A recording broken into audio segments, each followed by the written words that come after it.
Augstu šūpoties ir viena no lieldienu tradīcijām, un Siguldā to darīja ar vērienu.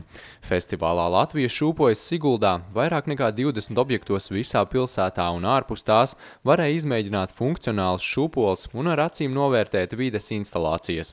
Katru šūpoļu dizains ir unikāls, kuras darinājuši vietējie uzņēmēji un radošas personas. Arī rokgrupas Dzelzs Vilks dalībnieki, kas izveidoja lieldienu mistērijas šūpoles ar nosaukumu Vilka dziesma. Tas nopietni izskatās, un es domāju, ļoti piestāv arī patreiz šim gada laikam.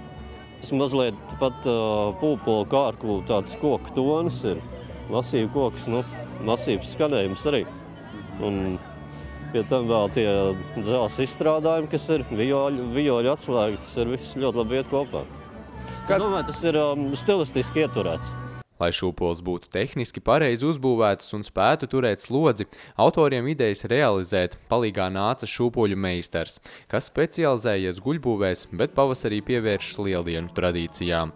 Kā meistars atklāja, tehniski sarežģītākie objekti bija velo un masīvu koku šūpolis. Protams, ka bija kaut kādi sarežģījumi, nevarējām iekārt gluži laivu šūpolēs, jo tur būtu daudz cilvēku un viņas fiziski neizturētu, bet tā pārsvarā ir izdevies viss, kas tika iecerēts, un esam izdarījuši visu, kas bija iespējams.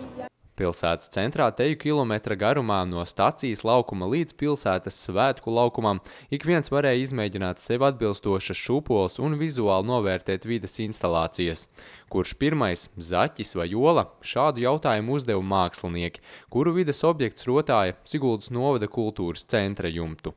Uz jumta kodas šūpojās zaķis ar olu, un stāsts nav gluži par to, kurš tad no viņiem bija pirmais. Stāsts ir par to, ka viņi pirmie grib ieraudzīt to sauli, kas nāk tuvāk. Un tāpēc viņi ir uzlīduši uz tās jumta dzegas, un tad tā kā, kurš pirmais ieraudzīs uzšopojoties augstāk, kas ir saulgriežu tā pamatvērtība, tā kā šūpoties augstāk, lai pirmais ieraudzītu to pavasari nākošo.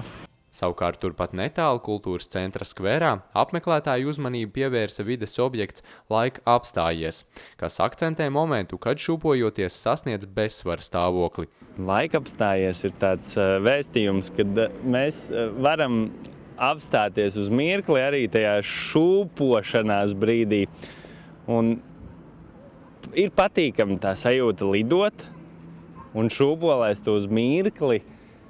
Esi tajā bezsvara stāvoklī, kad tu krīti, un tad šis puisēns vienkārši parāda to, ka tādā vietā var arī palikt. Principā šis objekts ir diezgan vienkāršs. Tas ir, ja cilvēks māk darboties ar rokām, tad viss sanāk. Kādu materiālu tur izmantot? Tur ir metāls, principā, un puisīts manekens, vairāk nekā metināšana. Šūpoļu autori ir pārliecināti, šis temats ir pateicīgs radošai izdomai, gan funkcionāliem, gan vides risinājumiem.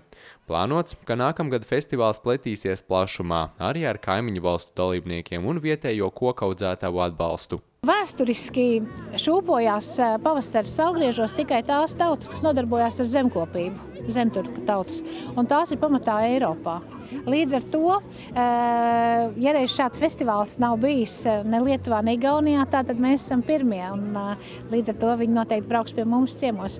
Dabas šūpols uzstādīts arī attālāk no pilsētas centra, ainaviskajās Siguldas vietās. Kā vēsta tradīcija, pēc lieldienu atzīmēšanas šūpols jānovāc, lai nākamgad atkal tās izmantotu pavasara atnākšanas rituāliem.